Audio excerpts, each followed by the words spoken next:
NTPC exam 2025। आज ये पहला मॉक टेस्ट हम लोग कर रहे हैं। ये जितने भी प्रश्न हैं काफ़ी एक्सपेक्टेड रहने वाला है जो एनटीपीसी का एग्जाम होने वाला है।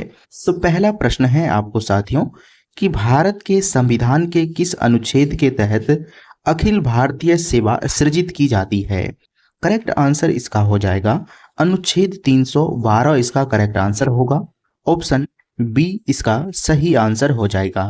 अगला सवाल है कि अंतर्राष्ट्रीय व्यापार के संदर्भ में डोपिंग का अर्थ क्या है। डोपिंग का क्या अर्थ है। करेक्ट आंसर इसका हो जाएगा तो सही आंसर जो है घरेलू बाजार से कम कीमत पर विदेशी बाजार में माल बेचना इसका करेक्ट आंसर हो जाएगा। ऑप्शन ए इसका जो है सही आंसर हो जाएगा। अगला सवाल है कि भारत की भौगोलिक सांकेतिक टैगलाइन किस अधिनियम के तहत पंजीकृत की जाती है। सही आंसर हो जाएगा इसका तो सी नंबर हो जाएगा भौगोलिक सांकेतिक अधिनियम 1999 इसका करेक्ट आंसर हो जाएगा। साथियों पीडीएफ इसका जो है आपको टेलीग्राम चैनल पर मिल जाएगा, लिंक आपको डिस्क्रिप्शन में दिया गया है। और ये जितने भी प्रश्न हैं साथियों हमने काफ़ी रिसर्च करने के बाद आपके लिए लेके आए हैं ताकि इस बार जो है एग्जाम में डायरेक्ट क्वेश्चंस यहाँ से आपको देखने को मिल सके। तो आप इन सभी प्रश्न को अच्छे से प्रैक्टिस करिए, एग्जाम में डायरेक्ट क्वेश्चंस आपको देखने को मिलेगा। 4 नंबर के प्रश्न हैं कि भारत में वित्तीय समावेशी को बढ़ावा देने के लिए निम्नलिखित में से कौन सी योजना महत्वपूर्ण है। करेक्ट आंसर क्या हो जाएगा इसका तो सही आंसर जो है इसका जनधन योजना इसका करेक्ट आंसर हो जाएगा। ऑप्शन बी सही आंसर हो जाएगा। हमने कोशिश किए हैं साथियों कि आपका ज़्यादा समय बर्बाद ना हो और कम समय में हम लोग मॉक टेस्ट की प्रैक्टिस कर सकें। अगला है कि भारत की कृषि क्षेत्र में हरित क्रांति के बाद किस क्रांति ने दलहन और तिलहन के उत्पादन में वृद्धि की। सही आंसर हो जाएगा इसका तो पीली क्रांति इसका जो है करेक्ट आंसर हो जाएगा। ऑप्शन बी इसका सही आंसर हो जाएगा। चलिए अगला सवाल है कि भारत के सर्वोच्च न्यायालय के न्यायाधीशों को किसके द्वारा हटाया जा सकता है।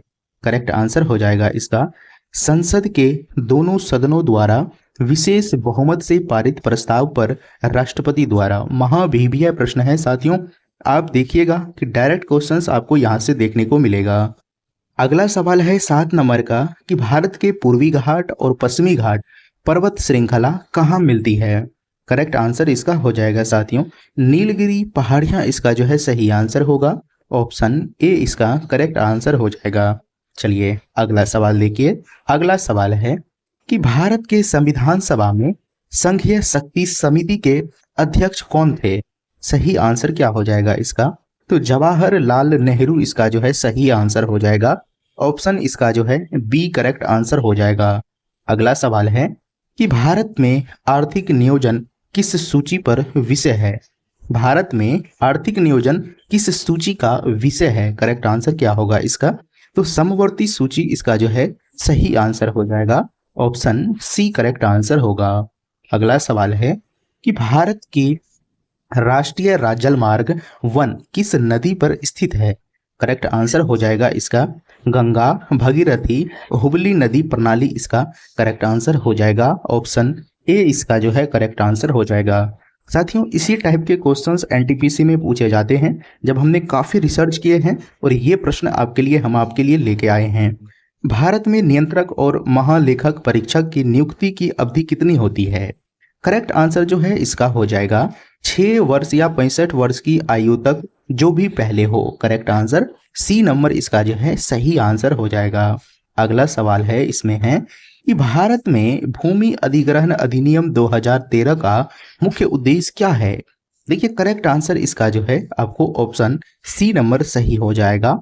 सार्वजनिक उद्देश्य के लिए भूमि अधिग्रहण और प्रभावी व्यक्तियों के लिए उचित मुआवजा और पुनर्वास सुनिश्चित करना करेक्ट आंसर हो जाएगा। ऑप्शन सी इसका जो है सही आंसर हो जाएगा। चलिए अगला सवाल है अंतर्राष्ट्रीय ऊर्जा एजेंसी का मुख्यालय कहाँ स्थित है। सही आंसर हो जाएगा पेरिस इसका जो है करेक्ट आंसर हो जाएगा। ऑप्शन बी इसका सही आंसर होगा। अगला सवाल है कि भारत की पंचवर्षीय योजना के तहत समावेशी विकास पर किस योजना में विशेष ध्यान दिया गया था। सही आंसर हो जाएगा 11वीं इसका जो है सही आंसर होगा। ऑप्शन सी इसका करेक्ट आंसर होगा। अगला सवाल है कि भारत के राष्ट्रपति द्वारा जारी किए गए अध्यादेश की अधिकतम अवधि कितनी हो सकती है जो संसद सत्र में ना हो। सही आंसर हो जाएगा इसका, काफी इंपॉर्टेंट है, देखिए इसका सी नंबर सही आंसर हो जाएगा। 6 सप्ताह, यानी संसद सत्र शुरू होने के बाद इसका जो है करेक्ट आंसर हो जाएगा। तो ऑप्शन सी इसका जो है सही आंसर हो जाएगा। अगला सवाल देखिए, इसमें है कि भारत की सबसे लंबी झील कौन सी है। भारत की सबसे लंबी झील जो है वेम्बार्ड झील इसका जो है करेक्ट आंसर हो जाएगा। ऑप्शन सी इसका सही आंसर हो जाएगा। अगला सवाल है कि भारत में राष्ट्रीय मानवाधिकार आयोग के अध्यक्ष की नियुक्ति कौन करता है। सही आंसर हो जाएगा इसका, तो संसद द्वारा गठित समिति की सिफारिश पर राष्ट्रपति इसका जो है सही आंसर हो जाएगा। ऑप्शन डी इसका करेक्ट आंसर होगा। अगला सवाल देखिए, इसमें है कि भारत के संविधान सभा में प्रांतीय संविधान समिति के अध्यक्ष कौन थे। सही आंसर क्या होगा इसका, तो सरदार वल्लभ भाई पटेल इसका जो है करेक्ट आंसर होगा। ऑप्शन बी इसका जो है सही आंसर हो जाएगा। चलिए साथियों, नेक्स्ट प्रश्न है, इसमें है कि भारत में वस्तु एवं सेवा कर परिषद का अध्यक्ष कौन होते हैं। करेक्ट आंसर क्या होगा 19 नंबर का, तो केंद्रीय वित्त मंत्री इसका जो है सही आंसर हो जाएगा। ऑप्शन सी इसका करेक्ट आंसर होगा। अगला सवाल है साथियों कि भारत की सबसे गहरी नदी घाटी कौन सी है। करेक्ट आंसर हो जाएगा इसका 20 नंबर का प्रश्न जो है गंगा ब्रह्मपुत्र घाटी सही आंसर हो जाएगा। चलिए अगला सवाल देखिए साथियों, इसमें है कि भारत सरकार अधिनियम 1919 में प्रांतीय विषयों को आरक्षित और अतिरिक्त भागों में विभाजित किया गया था। निम्नलिखित में से कौन सा विषय आरक्षित भाग का हिस्सा था। मोस्ट इंपॉर्टेंट सवाल है साथियों। करेक्ट आंसर जो है कानून और व्यवस्था इसका सही आंसर हो जाएगा। ऑप्शन सी इसका करेक्ट आंसर हो जाएगा। साथियों, हमने पैटर्न भी वही फॉलो करने की कोशिश किए हैं। अभी भी जितने रेलवे के एग्जाम हुए हैं रिसेंट में, उसमें ऐसा देखा गया कि लैंग्वेज थोड़े से बड़े प्रश्न करके पूछे जा रहे हैं, तो आप इस चीज का ध्यान रखिएगा। चलिए अगला सवाल देखिए कि द्वितीय विश्व युद्ध के दौरान भारत में क्रिप्स मिशन भेजने का मुख्य उद्देश्य क्या था। तो सही आंसर जो हो जाएगा इसका, तो देखिए युद्ध प्रयासों के लिए भारतीय नेताओं का समर्थन प्राप्त करना इसका करेक्ट आंसर हो जाएगा।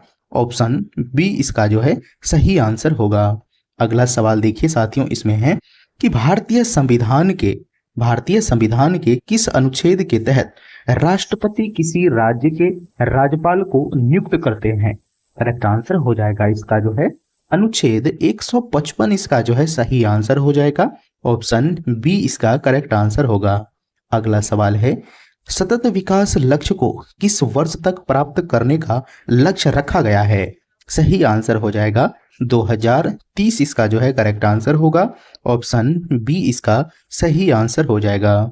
अगला सवाल है 25 नंबर के प्रश्न है साथियों कि भारत की जलवायु परिवर्तन कार्य योजनाओं के तहत कितने मिशन शामिल है। करेक्ट आंसर इसका हो जाएगा साथियों 8 मिशन शामिल है। ऑप्शन बी इसका जो है सही आंसर हो जाएगा 8। चलिए अगला सवाल देखिए, इसमें है कि मुद्रा गुणांक को बढ़ाने वाला कारक निम्नलिखित में से कौन सा है। तो मुद्रा गुणांक को बढ़ाने वाला कारक जो है साथियों आपको ध्यान रखना है बैंकिंग आदतों में वृद्धि इसका जो है करेक्ट आंसर हो जाएगा। ऑप्शन सी इसका जो है सही आंसर हो जाएगा। अगला सवाल है साथियों कि गांधीवादी अर्थव्यवस्था में निम्नलिखित में से किस सिद्धांत पर जोर दिया गया था। करेक्ट आंसर हो जाएगा इसका साथियों, तो 27 नंबर का सही आंसर सी नंबर हो जाएगा। ग्राम स्वराज और आत्मनिर्भरता करेक्ट आंसर। ऑप्शन सी इसका जो है सही आंसर होगा। अगला सवाल देखिए साथियों, इसमें है कि भारतीय संविधान के किस भाग में केंद्र राज्य संबंध वर्णित है। करेक्ट आंसर हो जाएगा भाग 11 इसका जो है सही आंसर हो जाएगा। ऑप्शन सी इसका जो है करेक्ट आंसर होगा। अगला सवाल देखिए, इसमें है कि भारत की मिट्टी के प्रकारों में रेगूर मिट्टी निम्नलिखित में से किस फसल की खेती के लिए सबसे उपयुक्त है। सही आंसर होगा कपास इसका जो है करेक्ट आंसर हो जाएगा। अगला सवाल देखिए, संयुक्त राष्ट्र सुरक्षा परिषद के अस्थायी सदस्य का कार्यकाल कितने वर्ष का होता है। करेक्ट आंसर जो 30 वर्ष हो जाएगा साथियों, वो 2 वर्ष इसका जो है सही आंसर हो जाएगा। चलिए साथियों अगला प्रश्न देखिए, काफी इंपॉर्टेंट है। 31 नंबर के प्रश्न में है कि भारत में राष्ट्रीय खाद्य सुरक्षा अधिनियम किस वर्ष पारित किया गया था? सही आंसर होगा 2013 इसका सही आंसर होगा ऑप्शन सी करेक्ट आंसर।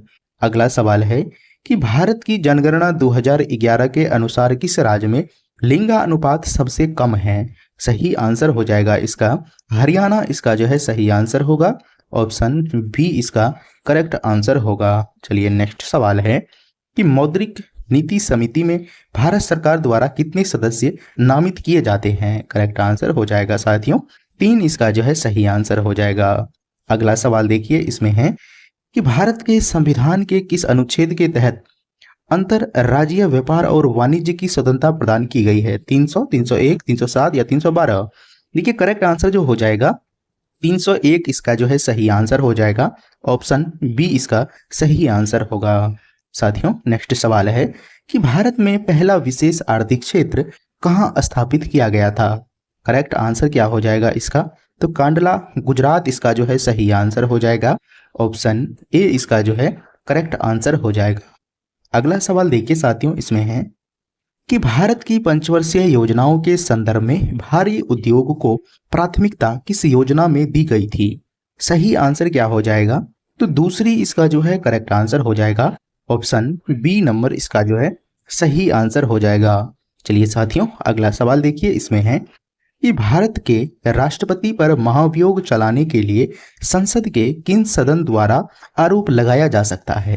तो करेक्ट आंसर जो हो जाएगा साथियों ऑप्शन सी इसका सही आंसर हो जाएगा कि संसद के किसी भी सदन द्वारा सही आंसर हो जाएगा इसका ऑप्शन सी करेक्ट आंसर। अगला सवाल देखिए इसमें है कि भारत की सबसे बड़ी सिंचाई परियोजना कौन सी है? तो भारत की सबसे बड़ी सिंचाई परियोजना जो है इंदिरा गांधी नहर परियोजना इसका सही आंसर होगा, ऑप्शन बी इसका जो है करेक्ट आंसर हो जाएगा। अगला सवाल देखिए साथियों भारत में राष्ट्रीय आय का आकलन करते समय कारक लागत पर शुद्ध राष्ट्रीय उत्पाद एनएनपी क्या कहलाता है? करेक्ट आंसर जो हो जाएगा साथियों इसका तो आपको ध्यान रखना है राष्ट्रीय आय इसका जो है करेक्ट आंसर हो जाएगा। मोस्ट इंपोर्टेंट सवाल है साथियों सी नंबर का, आप ध्यान रखिएगा। चलिए अगला सवाल है साथियों कि भारत के संविधान सभा में अल्पसंख्यक समिति के अध्यक्ष कौन थे? करेक्ट आंसर क्या होगा 40 नंबर का एच.सी. मुखर्जी इसका जो है करेक्ट आंसर हो जाएगा, ऑप्शन सी नंबर। तो ये रहे साथियों आज का पहला मॉक टेस्ट सीरीज में ये सभी जितने भी प्रश्न हैं साथियों 40 जो है काफी इंपॉर्टेंट है, आपको डायरेक्ट यहीं से प्रश्न देखने को मिलेगा। हमने काफी एनालिसिस किए हैं साथियों सभी पेपरों का, तब हम आपके लिए ये प्रश्न लेके आ रहे हैं। आप इन प्रश्न को एक बार जरूर देख के जाइए। हम जो है समय भी कम रख रहे हैं साथियों आपको, और 40 ही क्वेश्चंस आपको करवा रहे हैं। एग्जाम तक हम लोग जो है अच्छी खासी प्रश्न का प्रैक्टिस कर चुके होंगे, और जब थोड़े से समय नजदीक आएगा तो हम लोग महामैराथन भी करेंगे साथियों। उसमें लगभग 200 क्वेश्चन का प्रैक्टिस करके एग्जाम में आराम से चले जाना है। तो जीके में आपको कोई टेंशन लेने की बात नहीं होगा साथियों। तो देखिए आपसे रिक्वेस्ट है साथियों क्वेश्चंस को आप अच्छे से करके जाइएगा। पीडीएफ हम आपको टेलीग्राम पर दे देंगे सेम साथियों, आपको एक बार आंख बंद करके रिवीजन कर लेना है। जो भी प्रश्न में दिक्कत हो आपको वीडियो कॉल के देख लेना है साथियों, और ये डेली चलने वाला है साथियों जब तक आपका एग्जाम नहीं हो जाता है। तो आप अपने साथियों को भी शेयर कर दीजिए और चैनल को सब्सक्राइब कर लीजिए।